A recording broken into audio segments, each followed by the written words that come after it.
ਸਿੰਘ ਸੱਚੇ ਪਾਤਸ਼ਾਹ ਦਾ ਇਹ ਪੱਖ ਰੂਹਾਨੀਅਤ ਵਾਲਾ। ਅੱਜ ਇਹ ਗੁਰੂ ਨਾਨਕ ਸਾਹਿਬ ਕਹਿ ਰਹੇ ਨੇ ਕੁਦਰਤ ਦਿਸੈ ਕੁਦਰਤ ਸੁਣੀਐ, ਕੁਦਰਤ ਬਹੁਤ ਸੁਖਸਾਰ। ਗੁਰੂ ਗੋਬਿੰਦ ਸਿੰਘ ਜੀ ਨੂੰ ਪੁੱਛੋ, ਕਹਿਣ ਲੱਗੇ ਇਸ ਜ਼ਮੀਨ ਦੇ ਉੱਤੇ ਵੀ ਤੂੰ ਹੈ, ਜਿਹਨੂੰ ਸਤਿਗੁਰੂ ਆਕਾਸ਼ੀ ਤੇ ਪਤਾਲੀ ਕਹਿ ਰਹੇ ਨੇ।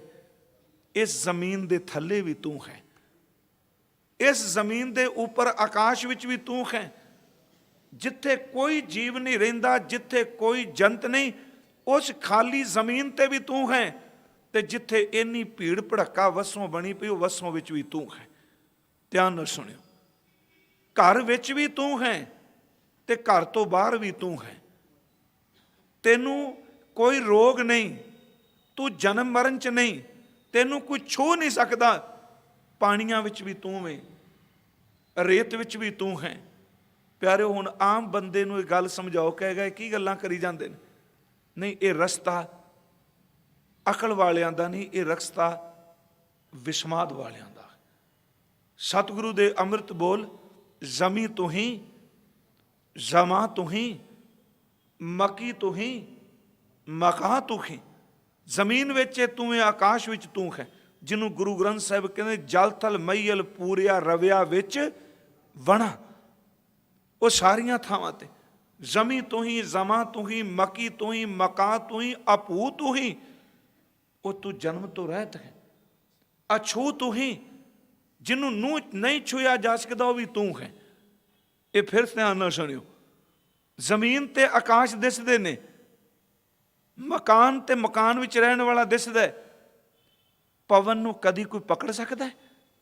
ਜਿਹਨੂੰ ਨਹੀਂ ਪਕੜ ਸਕਦਾ ਉਹਦੇ ਵਿੱਚ ਵੀ ਤੂੰ ਹੈ, ਜਿਹਨੂੰ ਪਕੜਿਆ ਜਾ ਸਕਦਾ ਉਹਦੇ ਵਿੱਚ ਵੀ ਤੂੰ ਹੈ। ਪਾਣੀਆਂ ਦੀ ਬਾਰਿਸ਼ ਵਿੱਚ ਵੀ ਤੂੰ ਹੈ, ਤੇ ਰੇਤੇ ਵਿੱਚ ਜਦੋਂ ਹਨੇਰੀਆਂ ਉੱਠਦੀਆਂ ਨੇ, ਉਸ ਹਨੇਰੀ ਵਿੱਚ ਵੀ ਤੇਰੀ ਆਵਾਜ਼ ਹੈ।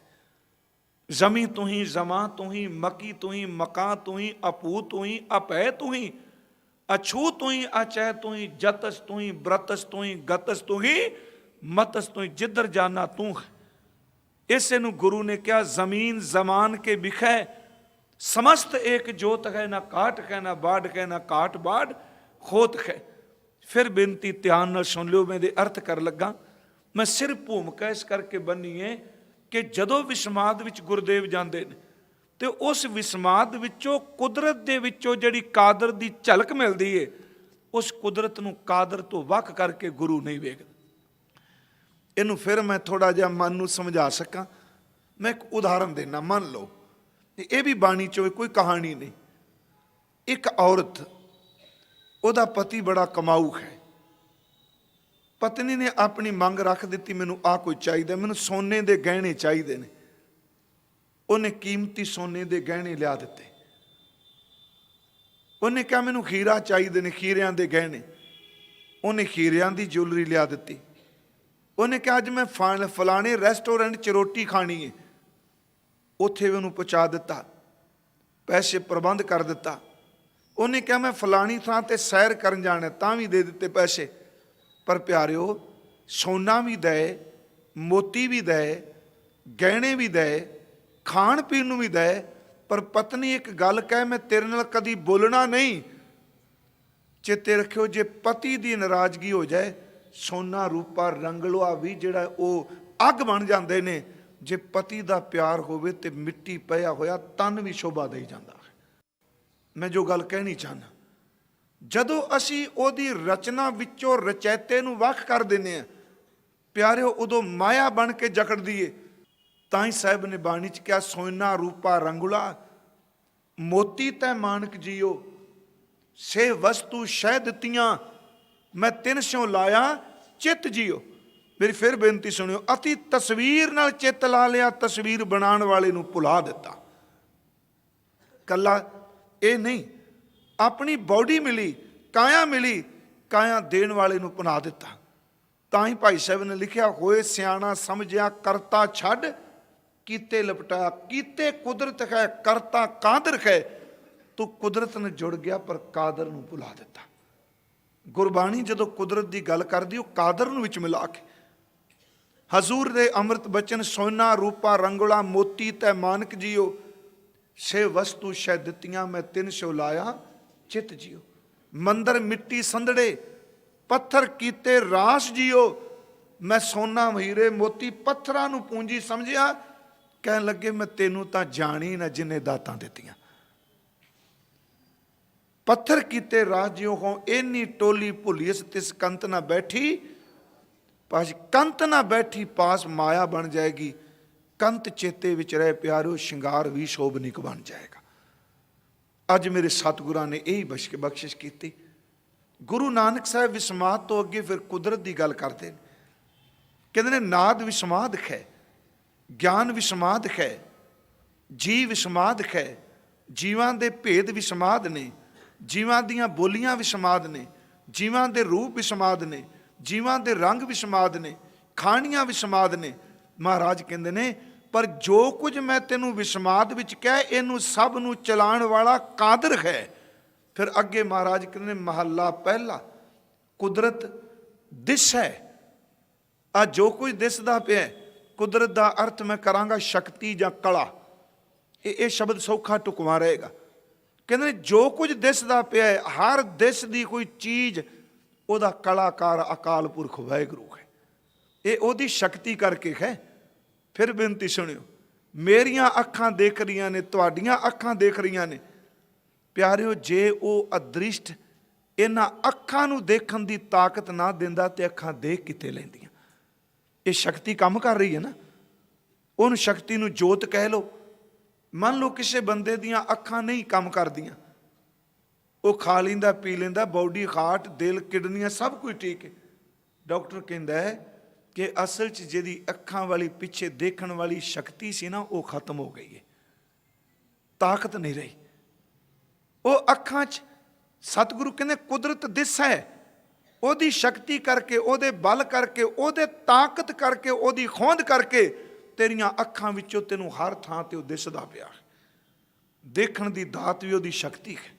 ਤਾਂ ਹੀ ਸਤਿਗੁਰੂ ਨੇ ਕਿਹਾ ਅੱਖੀ ਅੰਦਰ ਵੇਖਦਾ ਕਰ ਚੋਜ ਵਿਡਾਣਾ, ਕੰਨੀ ਸੁਣਦਾ ਸੁਣਤ ਕਰ ਆਖਾਣ ਬਖਾਣਾ। ਅੱਖਾਂ ਵਿੱਚ ਵੇਖਦਾ ਸਤਿਗੁਰੂ ਕਹਿੰਦੇ ਨੇ ਕੁਦਰਤ ਦਿਸ ਹੈ, ਕੁਦਰਤ ਸੁਣੀਐ। ਇਹ ਪਾਠ ਸੁਣਿਆ ਨਹੀਂ ਕਰਨਾ, ਕਿਉਂਕਿ ਕਈ ਸੱਜਣ ਪਹਿਲੀ ਗੱਲ ਸੁਣੀਏ ਕਰ ਜਾਂਦੇ ਆ। ਪਾਠ ਇੱਥੇ ਵੀ ਕੁਦਰਤ ਦਿਸੈ, ਸੱਸੇ ਤੇ ਦੁਲਾਵਾਂ ਨੇ, ਦਿਸੈ ਕੁਦਰਤ ਸੁਣੀਐ, ਐੜੇ ਉੱਤੇ ਵੀ ਦੁਲਾਵਾਂ ਨੇ। ਪਰ ਜਦੋਂ ਆਪਾਂ ਇਹ ਪਾਠ ਕਰਨੇ ਆ ਸੁਣਿਐ ਸਿੱਧ ਪੀਰ ਸੁਰਨਾਥ, ਉੱਥੇ ਸਿਹਾਰੀ ਲੱਗੀ, ਇੱਥੇ ਬਿਹਾਰੀ ਲੱਗੀ। ਹਜ਼ੂਰ ਕਹਿੰਦੇ ਨੇ ਕੁਦਰਤ ਦਿਸੈ, ਤੇਰੀ ਸ਼ਕਤੀ ਨਾਲ ਹੀ ਦਿਸਦਾ ਪਿਆ, ਤੇਰੀ ਸ਼ਕਤੀ ਹੀ ਦਿਖਾ ਰਹੀ ਹੈ। ਕੁਦਰਤ ਸੁਣੀਏ, ਤੇਰੇ ਬਲ ਤੇਰੀ ਸ਼ਕਤੀ ਕਰਕੇ ਅਸੀਂ ਸੋਨੇ ਪਏ, ਕੱਲੇ ਸੁਰਾਖ ਤਾਂ ਨਹੀਂ ਨਾ। ਫਿਰ ਸੁਣੋ, ਇੱਕ ਇਨਸਾਨ ਦੇ ਇੰਦਰੇ ਨੇ ਆ, ਅੱਖਾਂ ਦੇਖਦੀਆਂ ਨੇ, ਕੰਨ ਸੁਣਦੇ ਨੇ, ਨਾਸਗਾ ਸੁੰਘਦੀ ਏ, ਮੂੰਹ ਖਾਂਦਾ ਹੈ। ਪਰ ਜਦੋਂ ਇਨਸਾਨ ਦੀ ਮੌਤ ਹੁੰਦੀ ਕਿ ਕੰਨਾਂ ਵਾਲੀਆਂ ਜਿਹੜੇ ਸੁਰਾਖ ਨੇ ਉਹ ਬੰਦ ਹੋ ਜਾਂਦੇ ਨੇ, ਕਿ ਉਹਦੀਆਂ ਨਾਸਕਾਵਾਂ ਬੰਦ ਹੋ ਜਾਂਦੀਆਂ ਨੇ, ਕਿ ਉਹਦਾ ਮੂੰਹ ਜਿਹੜਾ ਅੰਦਰ ਵਾਲਾ ਗਲਾ ਉਹ ਖਤਮ ਹੋ ਜਾਂਦਾ? ਨਹੀਂ, ਮੌਤ ਹੋ ਜਾਂਦੀ ਏ, ਪਰ ਜਿਹੜੀ ਸ਼ਕਤੀ ਵੇਖਦੀ ਸੀ ਕੁਦਰਤ ਉਹ ਖਤਮ ਹੋ ਗਈ। ਕੰਨਾਂ 'ਚੋਂ ਸ਼ਕਤੀ ਨਹੀਂ, ਗਲੇ 'ਚੋਂ ਸ਼ਕਤੀ ਨਹੀਂ। ਸਤਿਗੁਰੂ ਕਹਿੰਦੇ ਨੇ ਕੁਦਰਤ ਤੇਰੀ ਸ਼ਕਤੀ ਰਹੀ ਦਿਸ ਰਿਹਾ, ਤੇਰੀ ਤਾਕਤ ਦੇ ਰਹੀ ਸੁਣਿਆ ਜਾ ਰਿਹਾ ਹੈ। ਕੁਦਰਤ ਦਿਸੈ, ਕੁਦਰਤ ਸੁਣੀਐ, ਕੁਦਰਤ ਭਾਉ ਸੁਖ ਸਾਰ, ਤੇਰੀ ਸ਼ਕਤੀ ਕਰਕੇ ਭੈ ਪੈਦਾ ਹੋਇਆ ਹੈ। ਕਿਉਂਕਿ ਸਾਰਾ ਨੇਮ ਤੂੰ ਚਲਾ ਲਿਆ। ਇਹਨੂੰ ਫਿਰ ਮੇਰੀ ਗੱਲ ਧਿਆਨ ਨਾਲ ਸੁਣਿਓ, ਜਿਹੜਾ ਕਾਦਰ ਹੈ ਨਾ ਉਹ ਸਵਤੰਤਰ ਹੈ, ਪਰ ਕੁਦਰਤ ਸਵਤੰਤਰ ਨਹੀਂ। ਰਚਨ ਵਾਲੇ ਦੇ ਉੱਤੇ ਕੋਈ ਬੰਦਿਸ਼ ਨਹੀਂ, ਪਰ ਜੋ ਕੁਝ ਨੇ ਰਚਿਆ ਉਹ ਬੰਦਿਸ਼ ਹੈ। ਇਹਨੂੰ ਥੋੜਾ ਜਿਹਾ ਸੁਣਿਓ, ਗੱਲ ਬਰੀਕ ਹੈ। ਕਰਤਾ ਸਵਤੰਤਰ ਹੈ, ਕੁਦਰਤ ਸਵਤੰਤਰ ਨਹੀਂ। ਮੇਰੀਆਂ ਅੱਖਾਂ, ਤੁਹਾਡੀਆਂ ਅੱਖਾਂ, ਮੈਂ ਸਰੀਰ ਦੀ ਗੱਲ ਕੀਤੀ, ਇਹਨੂੰ ਸ਼ਕਤੀ ਚਲਾ ਰਹੀ ਹੈ। ਪਰ ਕੀ ਮੈਂ ਸਵਤੰਤਰ ਹੋ ਕੇ ਕਹਾਂਗਾ ਮੈਂ ਸ਼ਕਤੀ ਸਦਾ ਹੀ ਰੱਖਣੀ ਹੈ? ਨਹੀਂ, ਜਿੰਨੇ ਮੈਨੂੰ ਸ਼ਕਤੀ ਦਿੱਤੀ ਹੈ ਕਿਸੇ ਵੇਲੇ ਵੀ ਜੋਤ ਪਿੱਛੋਂ ਖਿੱਚ ਸਕਦਾ ਹੈ, ਉਹ ਸਵਤੰਤਰ ਹੈ। ਇਹਨੂੰ ਇਉਂ ਕਹਿ ਲਈਏ, ਸਮੁੰਦਰ ਕਿੰਨਾ ਅਸਗਾਹ ਹੈ, ਸਮੁੰਦਰ ਸਵਤੰਤਰ ਹੈ, ਦਰਿਆ ਸਵਤੰਤਰ ਨੇ, ਆ ਏਡੇ ਏਡੇ ਵੱਡੇ ਰੁੱਖ ਖਲੋਤੇ ਨੇ, ਕੀ ਇਹ ਸਵਤੰਤਰ ਨੇ? ਗੁਰੂ ਗ੍ਰੰਥ ਸਾਹਿਬ ਕਹਿੰਦੇ ਬਿਲਕੁਲ ਸਭ ਤੰਤਰ ਨਹੀਂ, ਭੀਤਰ ਅਗਨ ਬਨਾਸਪਤ ਮੌਲੀ ਸਾਗਰ ਪੰਡੈ ਪਾਇਆ। ਪਰਮਾਤਮਾ ਨੇ ਰੁੱਖਾਂ ਦੇ ਅੰਦਰ ਅੱਗ ਰੱਖੀ ਏ, ਉਹ ਉਹਦੇ ਅਧੀਨ ਹੈ। ਉਹਨੇ ਸਮੁੰਦਰ ਨੂੰ ਇਸ ਤਰ੍ਹਾਂ ਬੰਨਿਆ ਜਿਵੇਂ ਪੰਡ ਦੇ ਵਿੱਚ ਕੋਈ ਚੀਜ਼ ਬੰਨੀ ਹੋਵੇ। ਕਈ ਥਾਵਾਂ ਤੇ ਧਰਤੀ ਨੀਵੀਂ, ਸਮੁੰਦਰ ਉੱਚਾ। ਕੌਣ ਹੈ ਜਿਨੇ ਆਪਣੇ ਅਧੀਨ ਰੱਖਿਆ? ਪਾਰ ਬ੍ਰਹਮ ਪਰਮੇਸ਼ਰ। ਇਹ ਗੱਲ ਬਾਬਾ ਫਰੀਦ ਸਾਹਿਬ ਨੇ ਕਹੀ, ਕਹਿੰਦੇ ਦਰਿਆ ਵੀ ਉਹਦੇ ਹੁਕਮ 'ਚ ਚੱਲਦੇ ਨੇ। ਹਜ਼ੂਰ ਕਹਿੰਦੇ ਨੇ ਕੁਦਰਤ ਦਿਸੈ ਕੁਦਰਤ ਸੁਣੀਐ ਕੁਦਰਤ ਭਾਉ। ਅਗਲਾ ਸ਼ਬਦ ਹੈ ਸੁਖਸਾਰ, ਇਕੱਠੇ ਸ਼ਬਦ। ਭਾਉ ਦਾ ਅਰਥ ਹੈ ਡਰ। ਭਾਉ ਸੁਖਸਾਰ ਹੋ ਸਕਦਾ ਹੈ? ਹੋ ਸਕਦਾ ਹੈ। ਜਦੋਂ ਬੰਦਾ ਪਰਮਾਤਮਾ ਦੇ ਭੈ ਵਿੱਚ ਜੀਂਦਾ ਹੈ। ਉਂਝ ਵੈਸੇ ਭੈ ਇੱਕ ਬਿਮਾਰੀ ਹੈ, ਕਈ ਬੰਦੇ ਡਰੀ ਜਾਂਦੇ ਨੇ। ਇੱਕ ਵਾਰ ਮੈਂ ਅਰਜ਼ ਕੀਤੀ ਸੀ, ਭੈ ਕਿੰਨਾ ਤਰ੍ਹਾਂ ਦਾ। ਸ਼ਰ੍ਹਾ ਦਾ ਭੈ ਵੇ, ਸੰਸਾਰ ਦਾ ਭੈ ਵੇ, ਤੇ ਕਈ ਗੱਲਾਂ ਐਸੀਆਂ ਨੇ ਜਿਹੜੀਆਂ ਜ਼ਿੰਦਗੀ 'ਚ ਵਾਪਰਨੀਆਂ ਨਹੀਂ, ਬੰਦਾ ਖੁਦ ਆਪਣੇ ਫੁਰਨਿਆਂ ਉਤੋਂ ਹੀ ਡਰੀ ਜਾਂਦਾ ਹੈ। ਬਿਮਾਰੀ ਕਿਸੇ ਨੂੰ ਲੱਗੀ, ਕੈਂਸਰ ਨਾਲ ਮਰ ਗਿਆ, ਇਹ ਘਰ ਆ ਕੇ 2 ਦਿਨ ਰੋਟੀ ਘੱਟ ਕਰ ਦਿੰਦਾ, ਕਿਤੇ ਮੈਨੂੰ ਨਾ ਲੱਗ ਜਾਏ। ਆਪਣੇ ਫੁਰਨੇ 'ਚੋਂ ਡਰ ਬਣਾ ਲਿਆ। ਬੱਚਾ ਕਿਸੇ ਦਾ ਨਲਾਇਕ ਨਿਕਲਿਆ, ਆਪਣੇ ਨਿਆਣੇ ਵਿੱਚੋਂ ਨਲਾਇਕਤਾ ਦੇਖਦਾ ਪਿਆ, ਇਹ ਅੰਦਰ ਭੈ ਹੈ। ਬਿਜ਼ਨਸ ਕਿਸੇ ਦਾ ਖਤਮ ਹੋਇਆ, ਇਹ ਆਪਣੀ ਦੁਕਾਨ ਦੇਖ ਕੇ ਸੋਚੀ ਪਈ ਜਾਂਦਾ ਕੱਲ ਇਹ ਨਾ ਖਤਮ ਹੋ ਜਾ ਕਿਤੇ। ਇਹ ਦੁਨੀਆ ਦਾ ਭੈ ਇੱਕ ਬਿਮਾਰੀ ਹੈ। ਪਰ ਇੱਥੇ ਸ਼ਬਦ ਵਰਤਿਆ ਕੁਦਰਤ ਭਉ ਸੁਖਸਾਰ।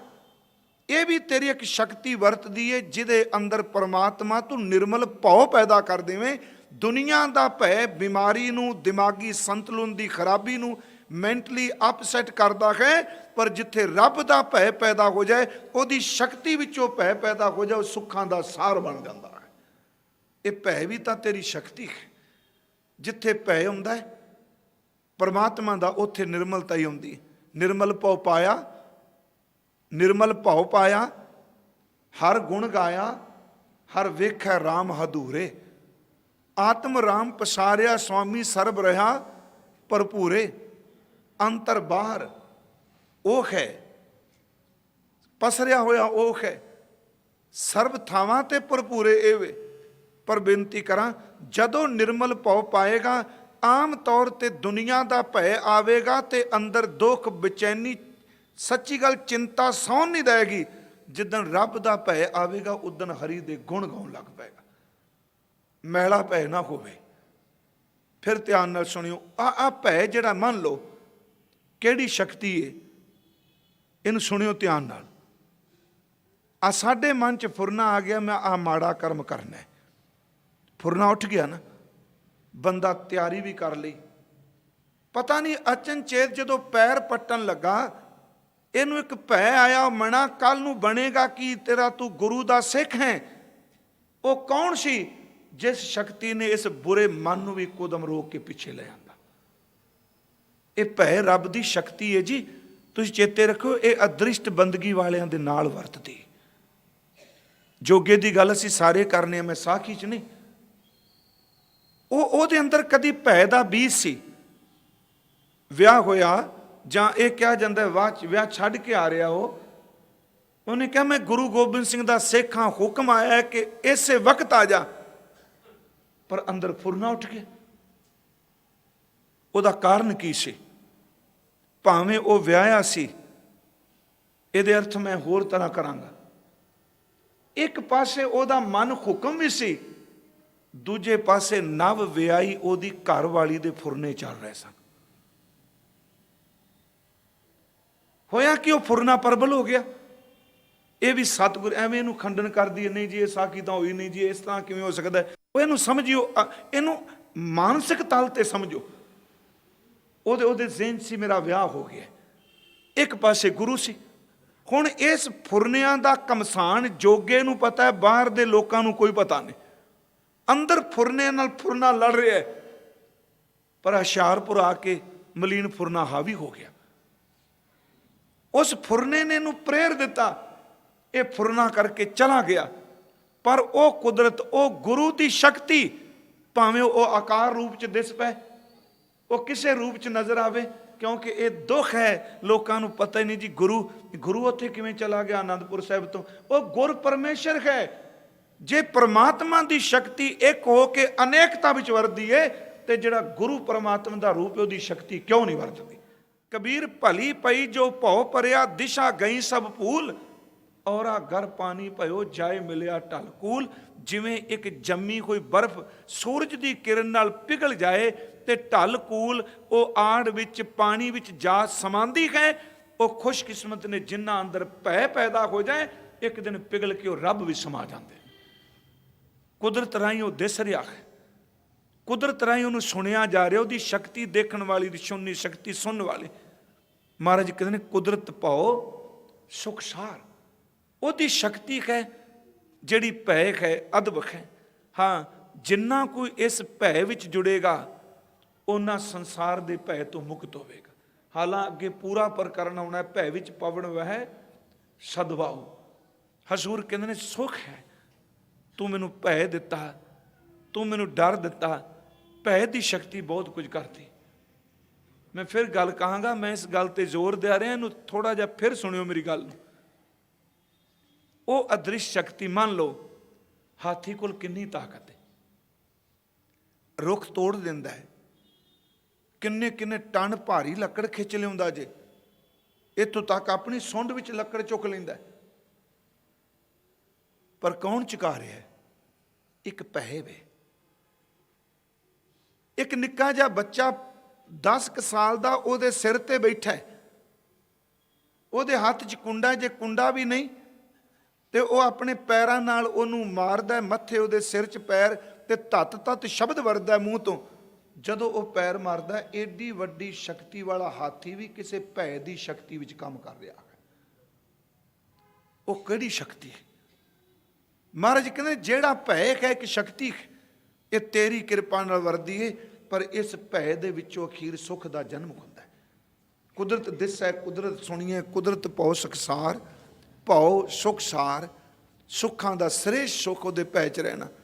कुदरत पाताली, पताली नहीं पढ़ना, पाताली पताल विच भी उहदी शक्ति वरतदी। कुदरत आकाशी, आकाशी उहदे आकाश विच जिहड़ा बाहर पुलाड़ है उहदे विच भी शक्ति, जिहड़ा पताल है उहदे विच भी शक्ति। कुदरत पाताली आकाशी। ते अगे सच्चे पातशाह कह रहे ने कुदरत सर्ब आकार, सर्ब दा अर्थ सारे, पताल विच जिन्ने आकार ने, आकाश भी जितने आकार ने, सच एवे हर आकार दे विच तेरी कुदरत ही वरत रही है। तेरी सत्या चल रही है, तेरी सत्या काम कर रही। पताल विच भी तू, यही कारण मैं कहना गुरमुखो इन्हां सवाई सलोकां नूं समझोगे ना, तुसी किते भी जाओगे तुसी रब तो विरवे नहीं होवोगे। कल्ले भी तुसी मान लो बैठे हो, उस इकल विच भी परमात्मा की ताकत तुहाडे नाल होवेगी। सतगुरु कहते हैं कुदरत पाताली आकाशी, कुदरत सर्ब आकार।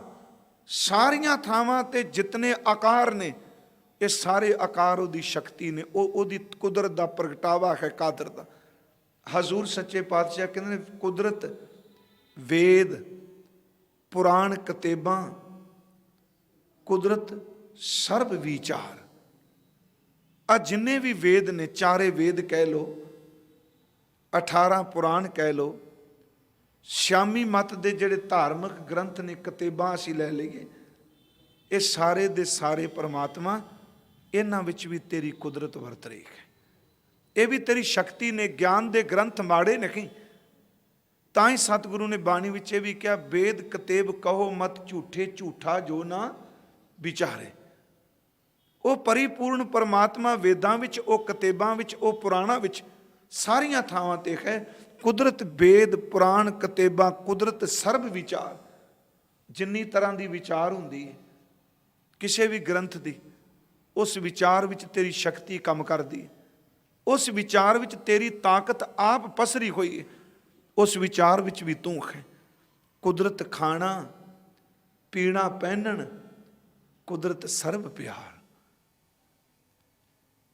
खाण च भी कुदरत, पीण च भी कुदरत, पहनन विच भी कुदरत। बंदा इस तरह कला ढिड नहीं भरता। याद रखो ਖਾਂਦੇ ਅਸੀਂ ਤਾਂ ਵਾ ਬੋਡੀ ਨੂੰ ਤਾਕਤ ਮਿਲੇ, ਪਰ ਕਿਹੜੀ ਸ਼ਕਤੀ ਹੈ ਜਿਹੜੀ ਖਾਣ ਵਿੱਚੋਂ ਸਾਨੂੰ ਸਵਾਦ ਪਈ ਦਿੰਦੀ, ਜਿਹੜੀ ਪੀਣ ਵਿੱਚੋਂ ਰਸ ਦਿੰਦੀ ਪਈ, ਪੀਣ ਵਾਲੇ ਪਦਾਰਥਾਂ ਵਿੱਚੋਂ ਸਾਨੂੰ ਸੁੱਖ ਦੇ ਰਹੀ ਹੈ। ਕਹਿੰਦੇ ਨੇ ਉਹਦੀ ਸ਼ਕਤੀ ਖਾਣ ਵਿੱਚ ਕੰਮ ਕਰ ਰਹੀ ਹੈ, ਉਹਦੀ ਸ਼ਕਤੀ ਪੀਣ ਵਿੱਚ ਕੰਮ ਕਰ ਰਹੀ ਹੈ। ਉਹ ਪਿਆਰਿਓ ਉਹਦੀ ਕੁਦਰਤ ਨਹੀਂ। 3 ਸਾਲ ਦਾ ਨਿਆਣਾ ਵੀ ਕਈ ਵਾਰੀ ਕੱਪੜੇ ਸੱਟ ਕੇ ਕਹਿੰਦਾ ਮਾਂ ਮੈਂ ਇਹ ਨਹੀਂ ਪਾਣਾ, ਮੈਂ ਆਹ ਪਾਣਾ। ਹਾਂ, ਉਹਨੂੰ ਸਮਝ ਕੋਈ ਨਹੀਂ, ਪਰ ਕਿਹੜੀ ਸ਼ਕਤੀ ਜਿਹੜੀ ਪਹਿਨਣ ਵਿੱਚ ਕੰਮ ਕਰ ਰਹੀ ਹੈ। ਇਹਨੂੰ ਫਿਰ ਮੇਰੀ ਬੇਨਤੀ ਨੂੰ ਸੁਣੋ। ਦੇਖੋ ਬੋਡੀ, ਫਿਰ ਮੈਂ ਕਾਇਆ ਤੇ ਆਵਾਂਗਾ। ਆ ਵੀ ਚਮੜੀ ਹੈ, ਮਸੂੜੇ ਵੀ ਚਮੜੀ ਨੇ, ਇਸ ਤਰ੍ਹਾਂ ਹੈ ਨਾ ਜੀ, ਮਾਸ ਹੀ ਹੈ ਨਾ, ਇਹਦੇ ਵਿੱਚ ਦੰਦ ਗੱਡੇ ਨੇ ਰੱਬ ਨੇ। ਆ ਖੱਬੇ ਸੱਜੇ ਸਾਡਾ ਮੂੰਹ ਦਾ ਆਲਾ ਜਿਹੜਾ ਹੈ ਮਾਸ ਹੀ, ਜੀਭ ਦੇ ਥੱਲੇ ਵੀ ਮਾਸ ਹੈ। ਪਰ ਵੇਖੋ ਦੀ ਅਚਰਜ ਸ਼ਕਤੀ, ਹੱਥ ਦੀ ਤਲੀ ਵੀ ਮਾਸ ਕਹਿ, ਪਰ ਇਹਦੇ ਤੇ ਮਿੱਠਾ ਰੱਖੋ ਕੋਈ ਸਵਾਦ ਹੀ ਨਹੀਂ। ਹੱਥ ਦੇ ਉੱਤੇ ਮਿੱਠਾ ਰੱਖੋ, ਇਹਦੇ 'ਚ ਵੀ ਕੋਈ ਸਵਾਦ ਨਹੀਂ। ਤੁਸੀਂ ਮਸੂੜਿਆਂ ਦੇ ਉੱਤੇ ਮਿੱਠਾ ਰੱਖੋ, ਸਵਾਦ ਕੋਈ ਨਹੀਂ। ਪਰ ਜਦੋਂ ਜੀਭ ਦੇ ਉੱਤੇ ਰੱਖਦੇ ਇੱਕੋਦਮ ਰਸ ਆਉਂਦਾ। ਕਿਉਂ? ਕਿਉਂਕਿ ਖਾਣ ਵਿੱਚ ਵੀ ਕੋਈ ਥਾਂ ਹੈ ਜਿਹਦੇ 'ਚ ਉਹਦੀ ਸ਼ਕਤੀ ਕੰਮ ਕਰਦੀ ਹੈ।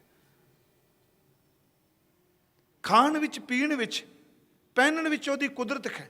ਕੁਦਰਤ ਖਾਣਾ ਪੀਣਾ ਪਹਿਨਣ, ਕੁਦਰਤ ਸਰਬ ਪਿਆਰ, ਜਿਹੜੇ ਇੱਕ ਦੂਜੇ ਨੂੰ ਅਸੀਂ ਪਿਆਰ ਨਾਲ ਮਿਲਨੇ ਆ, ਉਹਦੀ ਕਸ਼ਿਸ਼ ਹੈ, ਉਹਦੀ ਸ਼ਕਤੀ ਹੈ। ਜਿਸ ਅਦੁੱਤੀ ਕੁਦਰਤ ਕਰਕੇ, ਉਸ ਕਾਦਰ ਦੀ ਸ਼ਕਤੀ ਕਰਕੇ ਇੱਕ ਦੂਜੇ ਨਾਲ ਪਿਆਰ ਬਣਦਾ ਹੈ। ਹਜ਼ੂਰ ਸੱਚੇ ਪਾਤਸ਼ਾਹ ਕਹਿੰਦੇ ਨੇ ਕਿ ਉਸ ਤੋਂ ਅੱਗੇ ਕੁਦਰਤ ਸਰਬ ਪਿਆਰ, ਕੁਦਰਤ ਜਾਤੀ, ਆ ਵੀ ਤੇਰੀ ਸ਼ਕਤੀ ਜਾਤਾਂ ਵਿੱਚ ਵਰਤੀ। ਕੁਦਰਤ ਜਿਨਸੀ, ਵੱਖ-ਵੱਖ ਜਿਨਸਾਂ, ਵੱਖ-ਵੱਖ ਜਾਤਾਂ। ਤੇ ਮਹਾਰਾਜ ਕਹਿੰਦੇ ਨੇ ਕੁਦਰਤ ਜਾਤੀ ਜਿਨਸੀ ਰੰਗੀ, ਵੱਖ-ਵੱਖ ਰੰਗਾਂ 'ਚ ਕੁਦਰਤ ਜੀ ਜਹਾਨ, ਸਾਰੇ ਸੰਸਾਰ ਵਿੱਚ ਤੇਰੀ ਤਾਕਤ ਵਰਤ ਰਹੀ ਹੈ। ਕੋਈ ਥਾਂ ਐਸੀ ਨਹੀਂ ਜਿੱਥੇ ਤੇਰੀ ਸ਼ਕਤੀ ਕੰਮ ਨਹੀਂ ਕਰ ਰਹੀ। ਸਤਿਗੁਰੂ ਕਹਿੰਦੇ ਨੇ ਕੁਦਰਤ ਨੇਕੀਆਂ, ਜਿਹੜੀ ਨੇਕੀ ਦਾ ਕੰਮ ਹੈ ਉਹਦੇ ਵਿੱਚ ਵੀ ਸ਼ਕਤੀ ਤੇਰੀ ਕੰਮ ਕਰ ਰਹੀ ਹੈ। ਕੁਦਰਤ ਬਦੀਆਂ, ਬਦੀ ਕਰਨ ਵਾਲਿਆਂ ਵਿੱਚ ਵੀ ਤਾਂ ਕੁਦਰਤ ਵਰਤੀ ਪਈ। ਤਾਕਤ ਉੱਥੇ ਉਹਦੀ ਰਚੀ ਹੋਈ ਰਚਨਾ ਹੈ ਨਾ, ਬਦੀਆਂ ਵਿੱਚ ਵੀ ਉਹ ਤੇ ਨੇਕੀਆਂ ਵਿੱਚ ਵੀ ਉਹ। ਇਸੇ ਕਰਕੇ ਫਿਰ ਜਦੋਂ ਤੁਸੀਂ 21ਵੀਂ ਅਸ਼ਟਵੀਂ ਪੜ੍ਹਦੇ ਹੋ ਨਾ ਸੁਖਮਨੀ ਸਾਹਿਬ ਦੀ, ਉੱਥੇ ਸਾਰੇ ਕਪਾਟ ਖੋਲ ਜਾਂਦੇ ਨੇ। ਕੋਈ ਦੁਸ਼ਮਣ ਨਹੀਂ, ਕੋਈ ਮਿੱਤਰ ਨਹੀਂ, ਕੋਈ ਪਾਪ ਨਹੀਂ, ਕੋਈ ਪੁੰਨ ਨਹੀਂ, ਕੋਈ ਚੰਗਾ ਨਹੀਂ, ਕੋਈ ਮੰਦਾ ਨਹੀਂ। ਗੁਰਦੇਵ ਇੱਥੇ ਕਹਿ ਰਹੇ ਨੇ ਨੇਕੀਆਂ ਵਿੱਚ ਤੇਰੀ ਤਾਕਤ ਹੈ, ਬਦੀਆਂ ਵਿੱਚ ਤੇਰੀ ਤਾਕਤ ਹੈ। ਕੁਦਰਤ ਨੇਕੀਆਂ, ਕੁਦਰਤ ਬਦੀਆਂ, ਕੁਦਰਤ ਮਾਨ ਅਭਿਮਾਨ। ਅਣਖ ਵਿੱਚ ਵੀ ਤੂੰ, ਮਾਨ ਵਿੱਚ ਵੀ ਤੂੰ, ਤੇ ਅਭਿਮਾਨ ਵਿੱਚ ਵੀ ਤੇਰੀ ਸ਼ਕਤੀ ਵਰਤ ਰਹੀ, ਤਾਕਤ ਤੇਰੀ ਵਰਤਦੀ ਹੈ। ਕੁਦਰਤ ਪੌਣ ਪਾਣੀ ਬੈਸੰਤਰ, ਤੇਰੀ ਤਾਕਤ ਹੀ ਪੌਣ ਵਿੱਚ ਵਰਤਦੀ ਹੈ। ਸਵਾਸ ਪੈ ਮਿਲਦੇ ਨੇ, ਪਾਣੀ ਵਿੱਚ ਤੇਰੀ ਤਾਕਤ ਹੈ, ਉਹਦੇ ਵਿੱਚੋਂ ਜੀਵਨ ਪਿਆ ਮਿਲਦਾ ਹੈ। ਬਸੰਤਰ ਅੱਗ ਵਿੱਚ ਵੀ ਤੇਰੀ ਤਾਕਤ ਹੈ। ਜਠਰਾਗਨ ਸਾਡੇ ਭੋਜਨ ਨੂੰ ਪਚਾਉਂਦੀ ਪਈ ਹੈ। ਬਿਰਹਾ ਦੀ ਅੱਗ ਤੇਰੇ ਨਾਲ ਮਿਲਾਉਂਦੀ ਪਈ ਹੈ। ਕਾਮ ਦੀ ਅੱਗ ਬੰਦੇ ਨੂੰ ਵਾਸ਼ਨਾ ਵੱਲ ਜਾਂਦੀ ਪਈ। ਇਹ ਸਾਰੀਆਂ ਤਾਕਤਾਂ ਨੇ। ਪੌਣ ਵਿੱਚ ਤੇਰੀ ਕੁਦਰਤ, ਪਾਣੀ ਵਿੱਚ ਤੇਰੀ ਕੁਦਰਤ, ਤੇਰੀ ਸ਼ਕਤੀ, ਬੈਸੰਤਰ ਵਿੱਚ ਤੇਰੀ ਤਕ ਸ਼ਕਤੀ। ਕਹਿੰਦੇ ਕੁਦਰਤ ਧਰਤੀ ਖਾਕ, ਜ਼ਮੀਨ ਦੀ ਜਿਹੜੀ ਖਾਕ ਹੈ, ਮਿੱਟੀ ਹੈ, ਇਸ ਮਿੱਟੀ ਵਿੱਚ ਵੀ ਤੇਰੀ ਸ਼ਕਤੀ ਹੈ। ਹੁਣ ਮਿੱਟੀ 'ਚ ਸ਼ਕਤੀ ਨਹੀਂ ਤੇ ਹੋਰ ਕੀ? ਮਿੱਟੀ ਨਿਰਜਿੰਦ ਨਹੀਂ, ਮਿੱਟੀ ਵਿੱਚੋਂ ਪੈਦਾਇਸ਼ ਹੁੰਦੀ ਹੈ।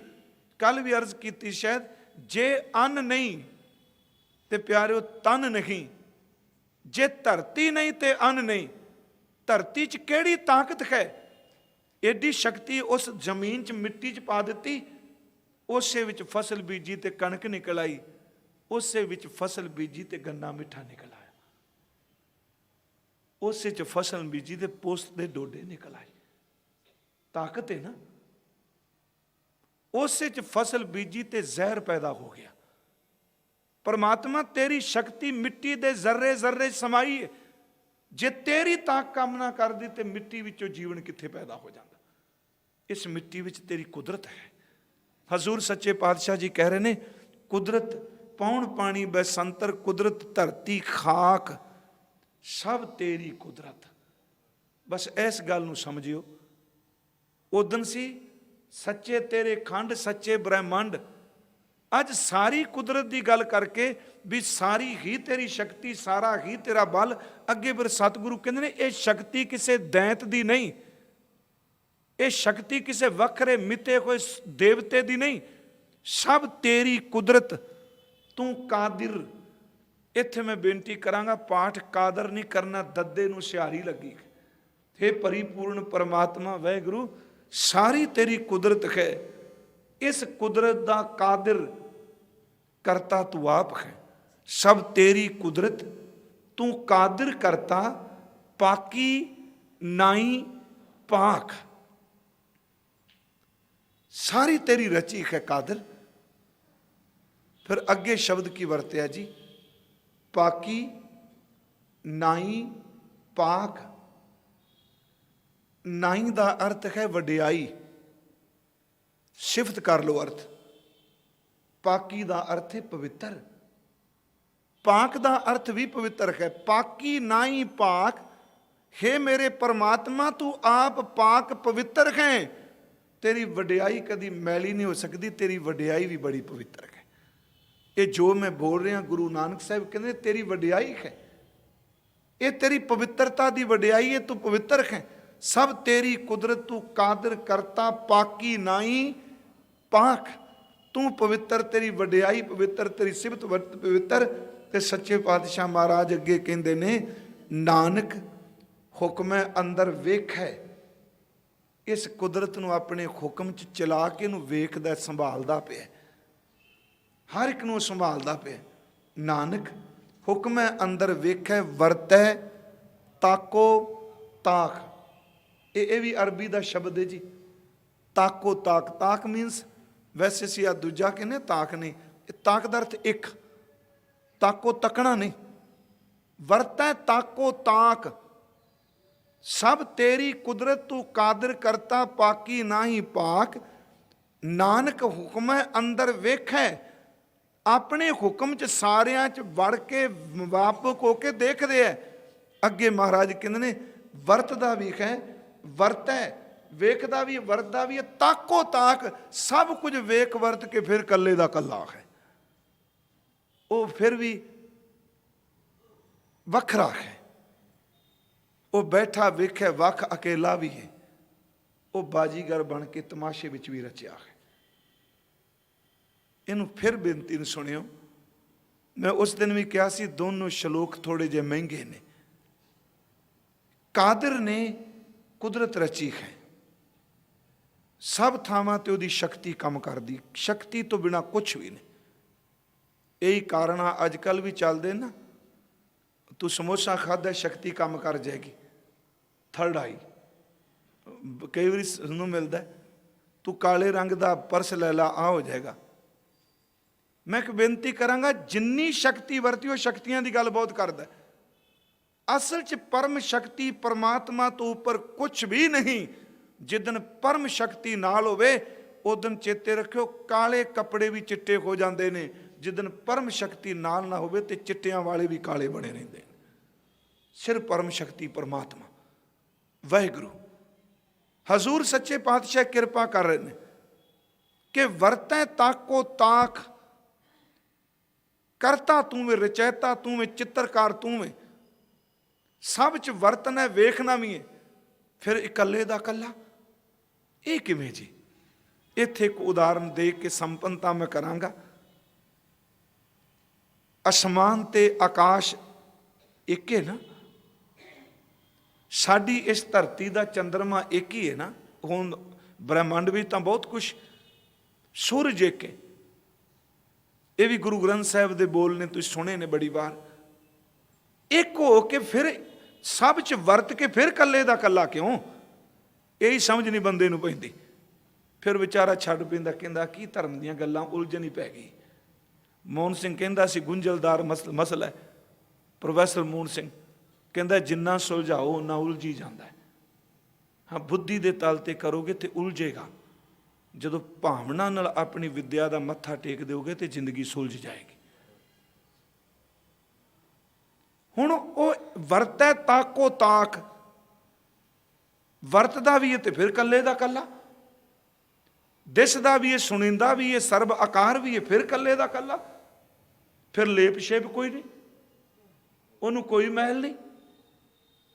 ਮੈਂ ਇੱਥੇ ਉਦਾਹਰਨ ਦੇਣਾ ਕਿ ਤੁਸੀਂ ਦੇਖੋ, ਪਾਣੀ ਦੇ ਭਰੇ ਹੋਏ ਘੜੇ ਨੇ ਤੇ ਆਕਾਸ਼ ਉੱਤੇ ਵੇ ਜਾਂ ਚੰਦਰਮਾ ਉੱਤੇ ਵੇ, ਆਪ ਜਿੰਨੇ ਘੜੇ ਪਾਣੀ ਦੇ ਭਰ ਲੋਗੇ, ਹਰ ਘੜੇ ਵਿੱਚ ਹੀ ਚੰਦਰਮਾ ਦਾ ਪ੍ਰਤੀਬਿੰਬ ਆਏਗਾ। ਜੇ ਕੋਈ 10 ਘੜੇ ਭਰ ਲਏ, ਇਸ ਤੋਂ ਬਾਅਦ ਨਹੀਂ, ਹੁਣ ਮੁੱਕ ਜਾਣਾ, ਉਹਦੀ ਸੀਮਾ ਨਹੀਂ। ਜਿੰਨੀ ਧਰਤੀ ਹੈ, ਮੈਂ ਅਰਜ਼ ਕਰਾਂ ਜਿੰਨੀ ਜ਼ਮੀਨ ਹੈ, ਸਾਰੀ ਜ਼ਮੀਨ ਨੂੰ ਘੜਿਆਂ ਨਾਲ ਭਰ ਦਿਓ, ਸਾਰੀ ਜ਼ਮੀਨ ਨੂੰ, ਤੇ ਪੂਰਨਮਾਸ਼ੀ ਦੀ ਰਾਤ ਘੜਿਆਂ ਦੇ ਮੂੰਹ ਤੋਂ ਚੱਪਣੀਆਂ ਚੁੱਕੋ, ਉੱਤੇ ਨਜ਼ਰ ਮਾਰੋਗੇ ਤੇ ਇੱਕੋ, ਥੱਲੇ ਮਾਰੋਗੇ ਤੇ ਅਨੇਕਾਂ। ਘੜਿਆਂ ਸਾਰਿਆਂ 'ਚ ਚਾਨਣ ਦਿੰਦਾ ਪਿਆ। ਅਸੀਂ ਕਹਾਂਗੇ ਚੰਦਰਮਾ ਭਿੱਜ ਗਿਆ, ਝੀਲ 'ਚ ਦਿਸਦਾ ਪਿਆ, ਪਾਣੀ 'ਚ ਦਿਸਦਾ, ਭਿੱਜ ਗਿਆ।